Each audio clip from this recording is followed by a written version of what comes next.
Hello everyone, how are you doing? Hope you're having a great day so far. Welcome to What's Up September 2023. I'm going to go over some of the things that I've been working on. A bit of a status report, what I've been up to, mostly for my Patreon supporters, but also for random people that might be interested in the things that I've been doing. I'm going to talk a little bit about Demoscene projects that I've been involved with. And that I'm planning to do work more in the future, help organize in the future. Some stuff about Enough Records and that label that I run. Some creative writing stuff that I've been doing, some video games that I've been playing, some TV series that I've been watching, and some books that I've been reading as well. So a little bit of an overview of what's happening in the month and the things that I'm planning to do in the short future. So grab some tea, relax. It's going to be a slightly long video, but I hope it'll be interesting. So first things that I wanted to show you was the Demoscene stuff that I've been doing. So I've been doing these monthly reports. They've been particularly busy during this summer months because there is a lot more Demoscene activity, a lot more demo parties being organized. So I did the 3 parts in July, I did 2 parts in August. The video still felt a little bit too long. I want to keep them down below half an hour, preferably 15-20 minutes, but they always seem to go over than that, so I might have to review the concept a little bit. Either more videos whenever I reach a threshold, or maybe doing specific videos just for the demo parties. But then the monthly report would not feel included.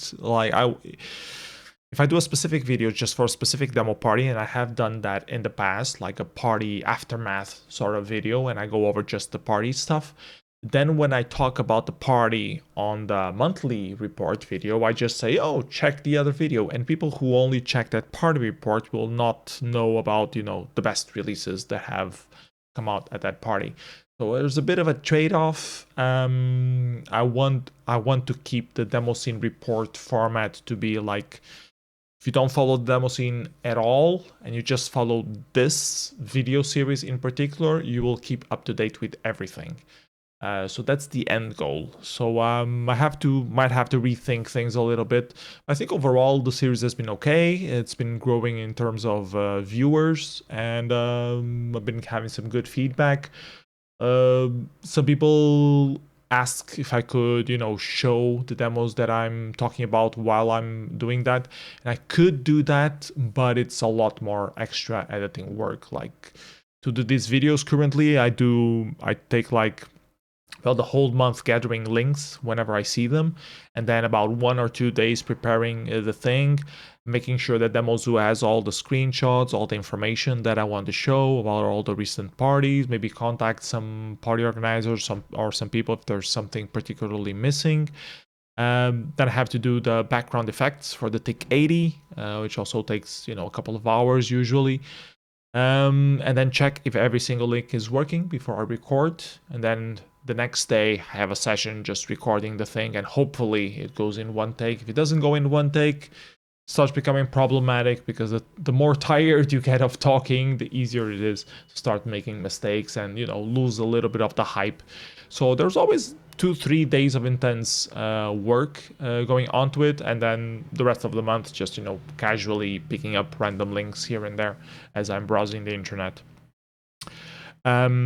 And if I would do post editing instead of recording everything live, it would be at least another day of just gathering screenshots and video recordings of everything. And then there's always some video that isn't quite working, and you have to remux it and stuff like that. So it's a bit annoying. And I have done it in the past for some projects, and it's always been painful. And also my computer isn't really ideal for editing stuff. Like, I use DaVinci Resolve, and it just stutters all the time because of my GeForce 970 not being as good as it could be. Whenever you try to do things higher than 720p, it skips some frames here and there, and it becomes really annoying to edit video with that. I've been thinking of getting a new graphics card, actually. but I just haven't invested in that yet. But that will be one of the things that your money will be invested on if you're a Patreon supporter of mine. In the near future, I'm planning to get a new graphics card, be able to edit things a bit smoother, and maybe I will put some editing, more editing effort into the videos. But for now, it is what it is, and I'm gonna keep doing them as they are. But who knows in the future. So yeah, I've been doing those. Those have been one of the most regular things that I've been doing. Then I've done some occasional Demoscene interviews, and I plan to do a few more. Mostly I wanted to talk with people. Well, I did the special revision thing with DFox. That was earlier in the year. And then I wanted to talk with people who were like influential for me in the Demoscene in particular. So that's why I talked with Dan Wright and Melody. And I want to do a few more of those, like archiving the Demoscene history that feels like has not been properly archived in my perspective, like the things that for me were very influential and there is no proper like documentary or something highlighting that. I wanted to talk with those people while they're still alive to capture their side of the stuff. And it's been over 20 years, 30 years in some cases. A lot of people already start forgetting about some of those details, but I think it's really interesting to go through those things. And it doesn't generate as many views as I was expecting it would, but overall, I guess it's all right. I'm also planning to do some more regular interviews with people who've been recently participating in the Demoscene. Not quite the mystery Demoscene 9000 format that I was doing in the past. It was live stream, showing demos and talking with people at the same time. More focused around just talking with the person. And if we end up talking about some certain specific productions in particular, then I might show those productions. I did a little bit of editing on in the interview with VC, for example, because we talk about so many productions of assembly. And I might do again in future interviews. Who knows? We'll see. Planning one with Navis and Deeper later in the week, so it's probably the next video that you'll see on the channel. But I've been thinking of other interviews to do, and I will get to it eventually. But for right now, September is already packed with things to do. More stuff that I've been doing. So this coming weekend, we're going to Festa do Software Livre, which is a party dedicated to open software. They gather a lot of different communities around open culture, open software, and they invited Inércia Demoparty organization to attend in some way or form. So we're having like 2 committees going there, one from Porto, one from Lisbon. We're going to meet up there. We're going to have like around 10, 12 Demosceners present there and just show demos, talk with random people who walk into the room, explain what the Demoscene is, the tools that you can use to create more demos. Maybe have some workshops, depending if people are finding it interesting or not. Maybe do some TIC80 development, maybe do some Bonzomatic live shader coding. So it all depends on what kind of people will approach us, how many people there are there besides us, Demoscene people. But yeah, felt like a good outreach opportunity. No one else was picking it up, so I talked with the guys in charge to go there and set it up for us to attend, and it's gonna be fun. I'm hoping it will be fun. I already have some flyers ready, which was actually Zero Shift that made them. Props for Zero Shift. He did good work on these. I'll show them real quick. So probably switch to this camera.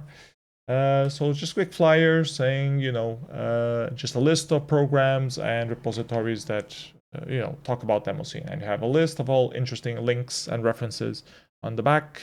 And hopefully, if people are walking by, they can take one of these home with them, and hopefully we'll see them at the Inércia Demo Party, or, show up at the Discord or something like that. And become a more active member of the Demoscene, or just, be more aware of the Demoscene in Portugal, because there is not much visibility for the Demoscene in Portugal overall. So yeah, doing that, I'm one of the main organizers of that section that we're doing there. Then we are planning Inércia Demo Party 2023. Gino is the main organizer. He's still working on getting a venue confirmed. Hopefully that's the next news, and then we can start getting a web page up, which we don't have at the moment yet, and then start ramping up the organization of the event, because it's really lagging behind. If I was the main organizer, it would have already been, announced and location locked and stuff like that. But I understand Gino is a lot more busy with, 3 kids and a working life, a full-time working life that I have the benefit of not doing. So yeah, taking its sweet time, but it is going to happen. 1, 2, 3 of December, either in Almada or in Lisbon. We are organizing it. So if you're planning to come, please do book your tickets to travel here. 1 to 3 of December in the Lisbon Almada area. We'll have more information for you soon. Hopefully in the beginning of October, we will be launching the website with all the most relevant information about the event. I've also been in the talks with people from the Load ZX Spectrum Museum, which is a museum dedicated to the ZX Spectrum in a city in Cantanhede, here in Portugal. And we've been talking with them for quite a while, and we are planning to organize some more Demoscene events related with them. Planning to have them show up here at Inércia Demo Party, obviously, to talk a little bit more about the museum, but also partnering up with them for 2024, at the end of April 2024, to organize a demo party focused around the ZX Spectrum in particular. Still very much embryonary, but the word on the street is that it will happen. The museum is open to it. They will facilitate the installations for that. I'm going to be main organizing it, apparently. So making sure that the website is on, everything is announced in due time, hopefully end of December, beginning of January, and trying to get people to participate. I tried to get the ZX Spectrum Demoscene, international Demoscene, to send stuff for Inércia last year. It wasn't very successful. So I'm weary that we will not have enough Demoscene presence at this event as well. But I'm going to try to take some steps, talk with more people, invest more of my time doing social networking stuff to try to get either remote participation or people flying in to attend the event and, take the opportunity to visit the museum and stuff like that, make it a ZX Spectrum focused event. So still have to go through, list of possible people that would be, doing talks, stuff like that, trying to convince people to fly in and attend the event. But yeah, that's going to be in the works, and I'll be working on that in the future months as well, for sure. Other than that, I have Enough Records, which is the net label that I've been running for over 20 years, 23 years now. We still have releases every couple of weeks. Latest one by Captive Portal. I also do the radio show every single month, which is 2 hours of music picked, and I also have to host it, so narrate what's happening, talk a little bit about it. So I always have a couple of days reserved to organize that. And, every single day I try to spend about 1 hour promoting Enough Records in some way, either spamming on Facebook, talking with people, reaching out to new communities, new radio stations and stuff like that. It's hard work, it's unrewarding, because you're just... as soon as a release is no longer new, like reviewers don't care about it anymore, radio stations don't care about it anymore. So it's really hard to find a place where to plug it, and the best that I can do is usually make sure to spread it as many platforms as possible. I've been trying to do that slowly, steadily, adopting new platforms, testing out new platforms, and doing that. Sometimes something goes viral and it promotes a little bit more. And overall, I just try to focus on the radio show as well, do every single month, promote as much of the back catalog as possible, and just take it from there. I'm also planning to write a book about the 25 years of Enough Records, and I've been talking with Carlos Matos of the Fade In Association to do a little bit of assistance on that.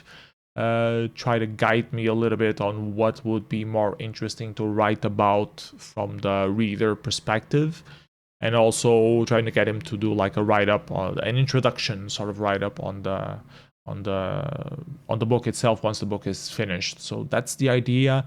Talk with him at Extra Muralhas about it. He seemed very receptive. Let's see how things evolve, because things can always change. But that's the idea. I have to actually send him a mail with a more skeleton viewpoint of the project, but haven't gotten around to it yet. So yeah, that's also on the horizon, long-term horizon, 2024 kind of thing. Slowly writing it throughout 2023, but the release should be aimed 2024, maybe 2025, depends how things evolve. But yeah, I was aiming for the 25th years, and right now we are at 23 years, so still have 2 years to finish the project. But I want to do something solid, something that will last the test of time, that will be like a testament to the whole venture, and not just something quickly thrown together. And talking about creative writing, I've been trying to recycle some of the old stories that I had written for some creative writing things that were not selected. I put together a couple of stories that I had written about the importance of privacy in particular. They're written in Portuguese. I called it Privacidade 404, which is 404 is the error when a page is not found. So this means that the privacy is not found anymore. We don't have privacy anymore. And yeah, I was proofreading those texts one more time, updating it one final time, and then I wrote a small introduction explaining the importance of privacy, why I wrote these stories, and places where you can find more information about the importance of privacy and what we can do to try to preserve the little privacy that we still have, mostly online, but also physically. Things that you can do to stand up against the government push and the economical push to have all our privacy revealed and open to everyone in the world to take advantage of. So I wrote 2 short stories a couple of years back. I include those here. Both short stories are fiction, and I think both of them are quite good. I'm happy with them. They were not picked for the prize that I competed at, but that's fine. There were a lot more other stories competing there.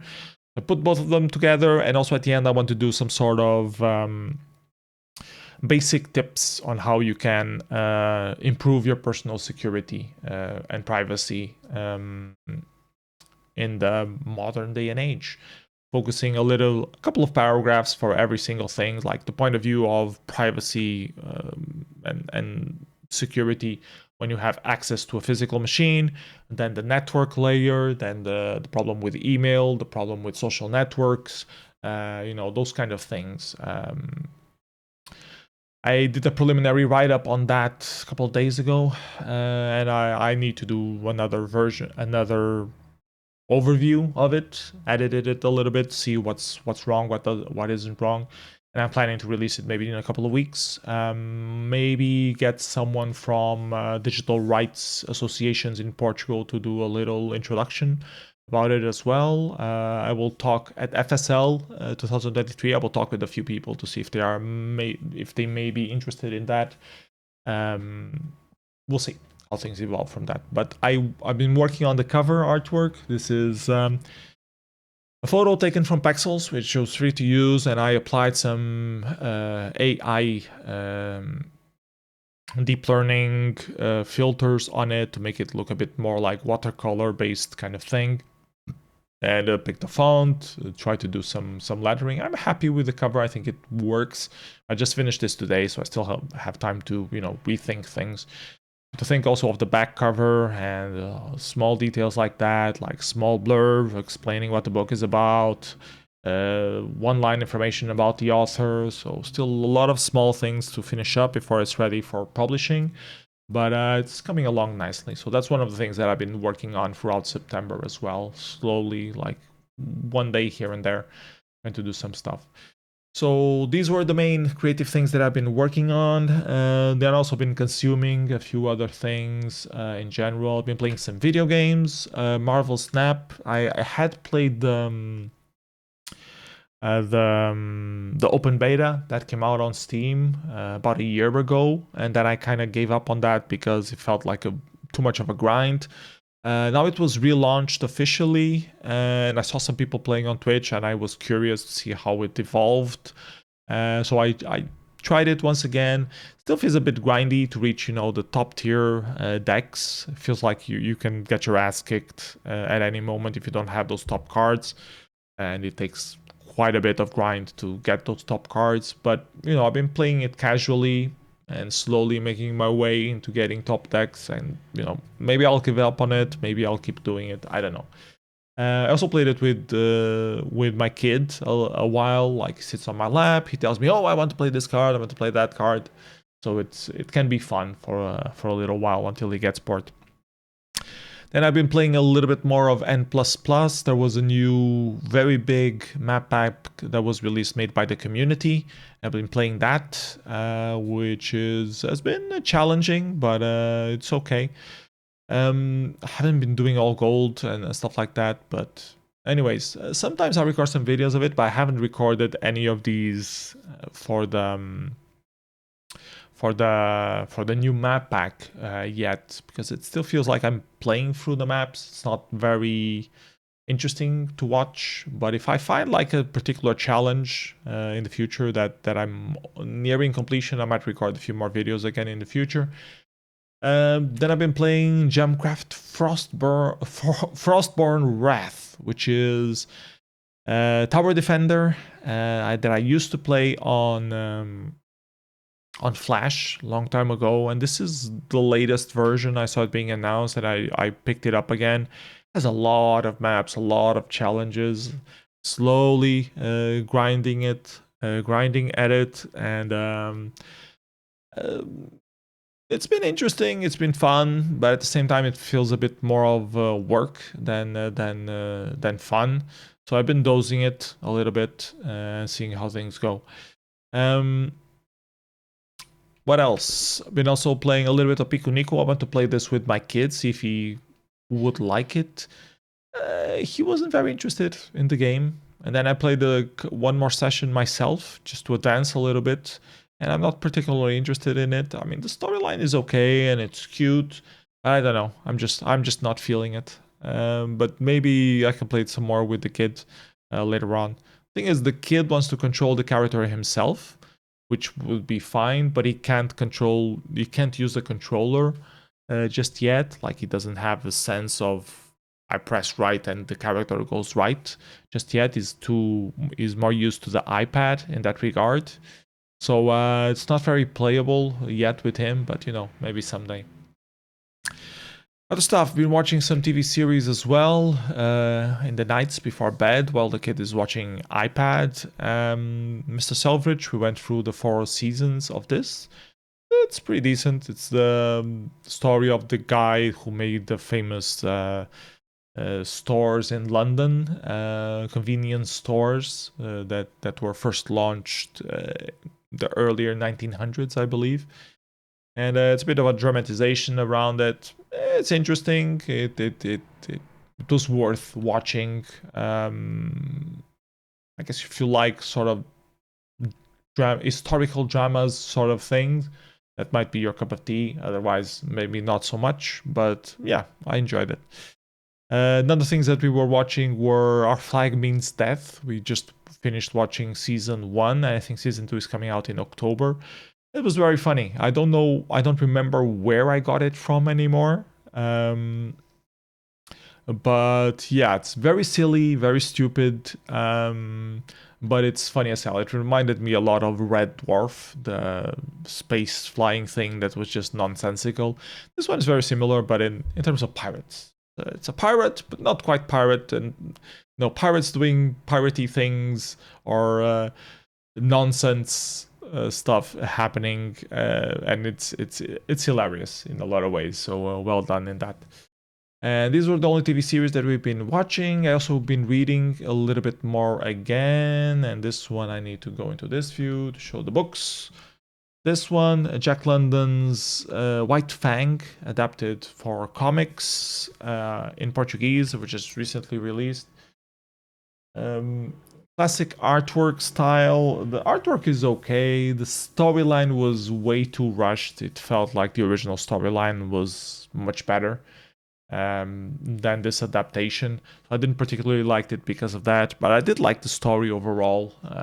So yeah, and I did read some things from Jack London before, so I was familiar with the author, and yeah. Then I read this little manga that Christina had lying around, Our Dining Table. It's a manga mostly as a homage to how eating eating is a social thing and how it brings people together, the importance of cooking together and sharing a meal together, with a cute little story behind it of two guys that kind of fall in love with each other through that as well. Talks a little bit about their backstories as well, how they originally didn't really appreciate eating together and how they found the love of it throughout this thing. So yeah, cute little manga. If you like stories about food, if you like stories about gay couples getting together, this might be interesting for you. So check it out. Our Dining Table. And then I read this one. And the adaptation of Agatha Christie's Miss Marple, Cadaver in the Library. Cadaver na Biblioteca in Portuguese. So it's a Portuguese version of that. And the drawings are okay, a bit too old school for my taste, but I've been a bit spoiled with Image Comics, so I always try to see people breaking what is possible on the medium. This is the traditional way of using the medium, and it's not bad by any means. It's accurate, it shows well the plot line, the story is well told overall. So I think it was a good adaptation. I don't know the original, but this one felt pretty well told. The story is a typical thriller mystery kind of thing. You have a body, the detectives are investigating the thing, you are left some clues and you have to try to figure it out at the same time that the characters are also trying to figure it out, and there are some plot twists in the end, as there always are. So yeah, if you like those kind of murder mystery thrillers kind of things, it's good. It's a decent adaptation. It's not particularly interesting story. I mean, it is interesting, but it suffers a bit of the cliches from the thrillers. But considering that Agatha Christie is one of the people that popularized the genre, I guess she's allowed to do cliches in that, and it would have been pretty basic if there weren't any plot twisters. What really annoys me about these murder mystery plot twists is when the plot twist doesn't make any sense. Not to say that that's the case on this one, but like, you're supposed to be feeding the hints for people to figure it out. And most of these books are written in a way to make you feel stupid, like you would have never have guessed. And you would never have guessed because you don't have all the information most of the time. Like some things that the characters did outside of, being shown, that gave them the additional information that would allow them to figure out that reasoning. So for you, it's like, oh my god, they are so smart, they are amazing. But it always feels like it was a bit of a trick to make you feel that, a bit of a trope, a bit of a cliche. So I get a bit tired of that. I enjoy it sometimes. I like Joe Nesbo's books a lot, for example. But at other times it feels like a bit, oh yeah, I'm reading this, and at the end it doesn't matter what I think because I don't have all the information, so it's a bit useless that I'm even trying to figure this out, because they will always have this plot twist that I would have never have guessed. So yeah, feels a bit unfair, I guess it's what I want to say. Feels a bit unfair. So yeah, these were the things that I've been working on. Some things that I already talked about, things that I'm planning to do in the future, mostly related to Demoscene and Enough Records, and that label that I run, and also text section related to that. So yeah, hope you enjoyed the video, hope you found it useful. Let me know what you think on the comments below. If you enjoy any of these things that I've been doing, please consider supporting me in some way. Donate me something through Patreon, patreon.com/psenough. Also, I have an Amazon wish list. If you want to buy something out of that, I would also highly appreciate that. If you want to do, direct thing and not just throw money at it. So yeah, thanks for watching. Hope you enjoy it. Hope you find it useful. See you next video. Bye bye, everybody. Have a great day.